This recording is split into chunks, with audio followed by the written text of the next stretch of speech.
ये question AGP का है, अर्थमेटिको ज्योमेट्रिक प्रोग्रेशन का। इसको भी अगर प्रॉपर मेथड से सॉल्व करेंगे तो यार काफी लेंदी होता है, ये भी पूरा एक पेज ले लेता है। वो तो यहां पे दिख रहा है, लेकिन जब तुम सॉल्व करोगे तो 2 पेज से कम नहीं आएगा। ध्यान से देखो, ऐसे केस में क्या करना होता है, n टर्म्स का सम बताना है। n टर्म्स का सम बताना है तो क्या हम लोग इसका nth टर्म लिख सकते हैं? सबसे पहला काम nth टर्म, ये पहला टर्म, ये दूसरा टर्म, ये तीसरा टर्म। पहले में 1 आ रहा है, दूसरे में 2 आ रहा है, तीसरे में 3 आ रहा है, तो nth टर्म में यहां n आ जाएगा।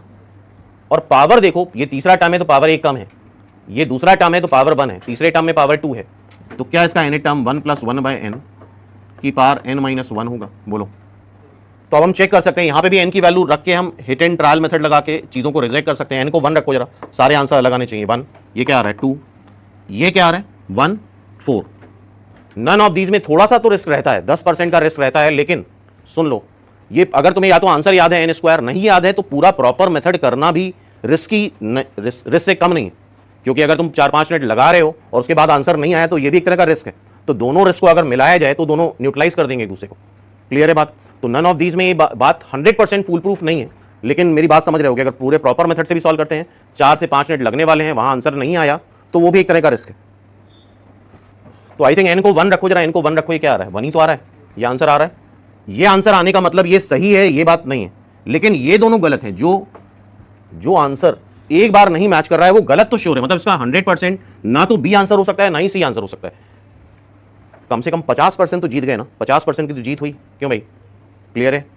अब ठीक है, अब n को एक बार 2 भी रख के देख लेते हैं जरा। n को 2 रखो तो देखते हैं, यहां पे जरा 2 रखो, ये क्या आएगा? अच्छा, ये यहां पे n नहीं यूज कर सकते हम लोग, हमें करना चाहिए r, मतलब ये r एक टर्म, बिकॉज कॉमन रेशियो में भी n यूज है, तो ये r को एज्यूम करना चाहिए हमें, लाइक r, ये n ही रहेगा, यहां पे r हो जाएगा। ठीक है, क्लियर है बात? लेकिन बाय द वे बोला तो n ही टर्म गया है, n टर्म ही बोला गया है, तो n ही रहेगा, वैसे n ही रहेगा। ठीक है, बोला n टर्म गया है, ठीक है, यहां पे भी n यूज है, कोई प्रॉब्लम नहीं।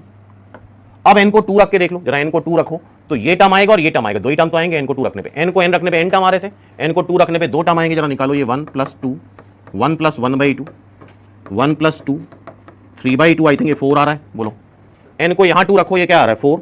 n इन दोनों, ये दोनों को बाइकआउट कर दो, बहिष्कार कर दो इनका, तो अब ये किसी काम के नहीं। तो 2 बार आ गया, इतना तो करना पड़ेगा। और काफी लोगों को तो इस क्वेश्चन का आंसर याद भी होता है, इट इज n²। ये काफी बार क्लास में बता चुके हैं कि ये काफी लेंदी क्वेश्चन है, इसका आंसर n² आएगा। क्लियर है बात? तो इस तरह से हम वैल्यू रख के चेक कर सकते हैं। ठीक है, तो n को 1 रखने पे भी आंसर मैच कर रहा है, n को 2 रखने पे भी आंसर मैच कर रहा है, और बहुत समय है तो 3 रख के भी चेक कर सकते हो।